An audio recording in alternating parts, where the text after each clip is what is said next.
Frank is sitting at his desk. He looks tired. He is always tired. He has a cup of coffee. The coffee is cold. He forgot about it 40 minutes ago because something at work needed his attention. It always does. Frank wants to retire. He has wanted to retire for a while. But something keeps getting in the way. Several things, actually. 10 of them. Frank is going to talk about those things today. Not to complain. Frank doesn't complain. He never learned how. But he is going to lay out the 10 things Gen X needs to release before early retirement becomes possible. Some of them are habits, some of them are beliefs, some of them are financial decisions that felt like love. All of them are costing you. Frank starts with the one that will make you the most uncomfortable. Number 1, the competence trap. Frank is very good at his job. That is the problem. Companies don't promote the person they can't replace. They keep that person exactly where they are. They put a gold star next to their name in a spreadsheet, and they leave them there for the next decade. 79% of Gen X says they feel forgotten at work, overlooked, invisible, sandwiched between boomers above them and millennials below them, neither of whom seem to forget to advocate for themselves. Gen X received 20 to 30% fewer promotions than millennials over the same time period, not because they were worse at their jobs, because they were too good at the one they already had. Average Gen Xer, wait, so being excellent is the problem? That's the most depressing thing I've ever heard. I gave that company everything. Frank knows. That's the point. There's more. Gen X is 18% less likely than other generations to feel a sense of belonging at work, 30% less likely to say they're recognized in any meaningful way, and nearly half of workers over 40, 49%, say they earn less than their younger Gen Z and millennial coworkers doing the same job. Read that again. Same job, less money. Your boomer parents told you to put your head down, work hard, don't make noise. The company will notice. The company noticed. They noticed you were reliable enough to stay put and quiet enough not to negotiate. They paid you accordingly. Self-reliance is a value. It is also, apparently, a salary ceiling. The first thing to let go of is the belief that being excellent is enough. It isn't. It never was. The people moving up are the ones who said so out loud. Frank doesn't say things out loud. That has cost him. Number 2, the inheritance fantasy. Frank's not proud of this one. Somewhere in the back of his head, not the front, he would never admit it out loud, there is a quiet thought, a backup plan he never officially made. It goes something like this. When mom and dad go, there'll be something. There won't be. Northwestern Mutual surveyed over 4,500 adults. Only about 20% of baby boomers expect to leave anything behind. Just 20. The other 80% have either decided not to, or they'll spend it all getting there. There is a growing movement of people trying to die with zero. Spend it all while alive. Travel, experiences, healthcare. The last chapter of life is expensive. And boomers, the generation that grew up in post-war abundance and called themselves the me generation, are applying that energy to their retirement accounts. Average Gen Xer, okay, but my parents specifically said, you know what, never mind. Frank knows. Even the boomers who want to leave something behind frequently can't. Healthcare for elderly parents often wipes out life savings before the estate ever reaches you. Memory care alone can run $8,000 a month or more. The great wealth transfer exists. It is flowing, but it's flowing from already wealthy families to other already wealthy families. For the rest of Gen X, the inheritance is being quietly redirected to a nursing home in Florida. Let go of the backup plan you never admitted you had. It was always a fantasy, and the longer you hold on to it, the longer you delay building the real thing. Number 3. Your kids' financial life support. This one is going to sting. Frank is sorry. He's not going to soften it.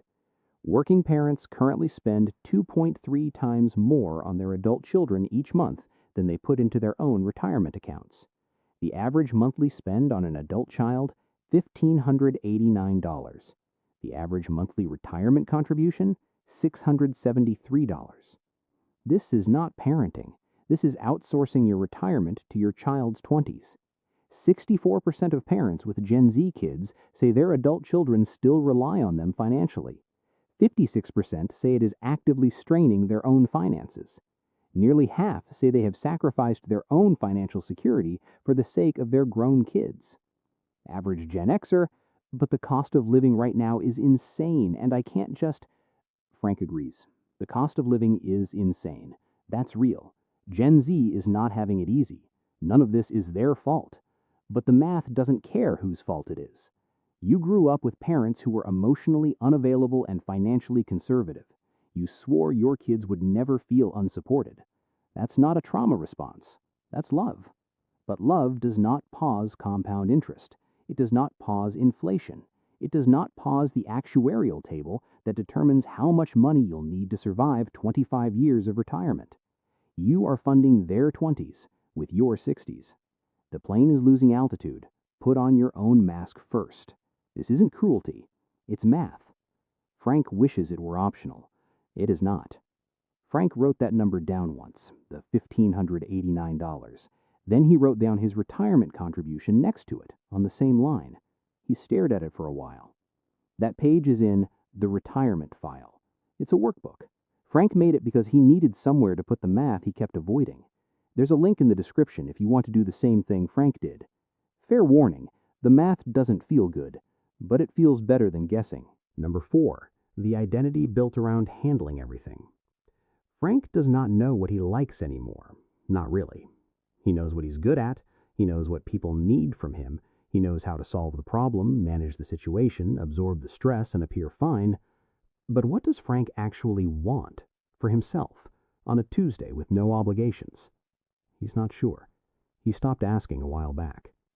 Research on Gen X midlife specifically points to this, a generation that fused its identity with competence and caretaking to the point where it can no longer separate the two. She doesn't know what she likes anymore because she spent 20 years responding to what everyone else needs. He can't picture retirement because retirement means no longer being the person everyone depends on. And if he's not that person, who is he? Average Gen Xer. I'd probably just watch TV? Go outside? I don't know. I've never actually thought about it. That's the problem. You cannot retire early if you don't know who you are without a job title and a list of people who need you. Retirement isn't just a financial number you hit. It's a question you have to be able to answer.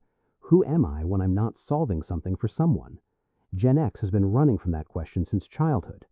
Answering it is not weakness. It is in fact the prerequisite for everything that comes after. Frank couldn't answer that question either, the one about who he is without the job and the obligations.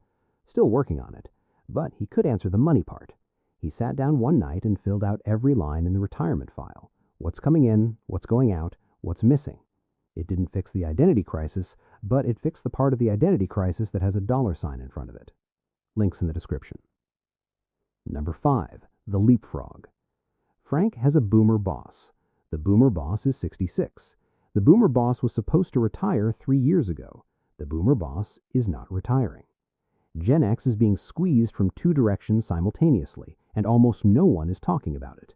Above them, boomers who delayed retirement for financial reasons, who are still in senior roles, still competing for promotions, still occupying the seats Gen X was supposed to move into. Below them, millennials who were younger, louder, more aggressively mentored, and leapfrogged Gen X entirely to land in leadership positions Gen X had been quietly waiting for. This has a name. Researchers at DDI, the Conference Board, and Ernst & Young studied 25,000 leaders across 54 countries and called it exactly what it is, the leapfrog generation. Gen X's reputation for not demanding attention became the evidence used to overlook them. Average Gen Xer, so I'm being passed over by the guy who won't leave and the person who just got here? That's not okay. It's not okay. Frank agrees. And it gets worse at the exit. Among U.S. workers between 50 and 65, 14% were laid off at least once in the last decade. Of those, 24% could not find a new job. That group is predominantly Gen X, pushed out by layoffs, can't get back in. Boomer above won't leave, millennial below already leapfrogged. Early retirement is not just a dream for Gen X. For many, it is the only rational escape from a career ceiling that was installed by the generation above them and has been reinforced every year. Number 6. The 81% feeling. 81% of Gen X workers say their current job does not pay enough to make them feel financially secure. That is the highest of any generation. Gen Z comes in at 75%, millennials at 73%, even boomers manage 71%. Gen X, the generation closest to retirement, carrying the most non-mortgage debt of any generation, caring for aging parents and adult children at the same time, is the most financially insecure cohort in the American workforce right now. Average Gen Xer, yep, that sounds right. Why am I still here again? Frank knows why. Because leaving feels like failure. Because the boomer voice in your head says be grateful you have a job. Because the self-reliance programming says figure it out quietly, not out loud where someone might see. But here's what happened when some of them finally got loud. Gen X led the Great Resignation. 37% more Gen Xers left their companies in early 2022 compared to the year before. They left. And they largely didn't regret it. The ones who left already knew what they were worth. The question Frank is asking is, do you? Staying in a job that underpays you isn't loyalty. It's a slow bleed. And you are bleeding into your retirement years. Number 7, the Great Wealth Transfer Mirage. Everyone has heard the number. $84 trillion, the Great Wealth Transfer. Boomers dying off and releasing their fortune into the economy. Gen X hears that number and feels a vague subconscious exhale. Some of that's probably heading my way eventually. It is not. Researchers have specifically noted that most wealth transfers over the current period are flowing from the silent generation, not boomers. The boomer wave hasn't fully started yet. When it does, healthcare costs will absorb enormous portions before anything reaches heirs. And the bulk of what does transfer goes from one wealthy family to another wealthy family. The top tier of boomers pass to the top tier of their children. For everyone else, the inheritance story ends at the memory care billing office. Average Gen Xer? So the $84 trillion, none of it's mine? Frank is sorry. Probably not. While 38% of Gen Z and 32% of millennials expect an inheritance, only 22% of boomers actually plan to leave one. The math already doesn't work before a single dollar goes to healthcare. Plan accordingly. The wealth transfer is not a retirement plan. It is a news story. For most Gen X, the closer version of the wealth transfer is watching your parents' savings account get drained at $8,000 a month by a facility you didn't choose and couldn't afford to fund yourself. Stop exhaling. Start planning. Number 8. Nostalgia spending. Frank doesn't overspend on luxury brands. He doesn't order avocado toast. He is not the problem the financial media keeps describing. Frank's problem is the concert tickets, the vinyl reissues, the guitar he bought at 47, the motorcycle he's been telling himself is a hobby, the collector's edition of something he loved when he was 19, the restoration project in the garage that is definitely going to get finished this summer. None of these are irresponsible in isolation. All of them together are a pattern. This is identity spending. Gen X is not buying things. Gen X is buying who they used to be. Before the mortgage, before the corporate reorganization, before the commute and the meetings, and the slow realization that the future they imagined at 22 is not quite the life they ended up living.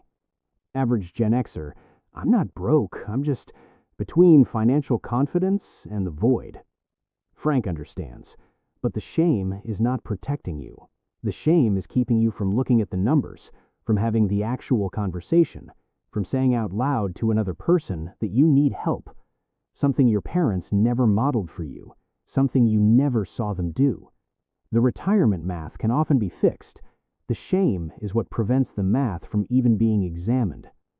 Frank talked about shame a minute ago, the kind that keeps you from opening the spreadsheet, from running the numbers, from saying the thing out loud. Frank gets it, so he made something you do alone, at your kitchen table, with nobody watching. It's called the retirement file. You print it, you fill it in, you fold it up and put it in a drawer if you want. Nobody has to see it, but you'll have seen it. And that's the part that actually matters. Links in the description. Number 10. The belief that you'll figure it out when you get there. This is the master pattern, the operating system under everything else. Frank has survived everything by improvising. He survived a childhood with minimal adult supervision. He survived economic crashes. He survived a job market that kept restructuring around him. He figured it out every time. Every single time something came together. That track record is real. That resilience is earned. But retirement is the one problem that punishes improvisation. Every other crisis Frank has faced had a reactive solution. Get the job, sell the house, take the contract, adapt, rebuild, move. Every other problem could be handled when it arrived. Retirement is not a problem that arrives. It's a math equation that plays out over decades, invisibly, the result of thousands of small decisions made or not made across your entire working life. The compound interest that wasn't invested. The retirement account that was raided during the 2008 layoff and never quite recovered. The decade of supporting adult children that came at the expense of the contribution limit. Average Gen Xer, I know. I haven't gotten to it yet. That's the spiral. 54% of Gen X doesn't believe they'll be financially ready when retirement comes. More than half expect to outlive their savings. Nearly half plan to keep working in retirement, most of them out of necessity. The figure-it-out muscle is your greatest strength. It got you through everything that came before. But retirement is the one boss fight that cannot be improvised. There is no reactive solution when you're 72 with no savings and a body that can't work 50 hours a week anymore. The most Gen X thing you can possibly do, the thing that would actually honor everything you survived, is to build a plan before the crisis hits. Not because someone told you to, not because you finally broke, because you're the generation that taught yourself everything you know, and you know when something actually needs your full attention. Frank finishes his cold coffee. He sets down the mug. He looks like he might say something encouraging. He doesn't. He says, "The number that will change your retirement isn't a dollar amount. It's the number of days you keep waiting to start." Frank made a workbook a while back. He called it the retirement file. He doesn't bring it up every video, but this one felt right. If anything Frank said today made you go quiet for a second, the inheritance math, the kids spending, the shame spiral, the figuring it out lie, the workbook is where you go next. Not to fix everything, just to write down what's real. Frank did it on a Wednesday night. Coffee went cold. He drank it anyway. Links in the description, whenever you're ready. Thanks for watching. Frank will see you in the next video.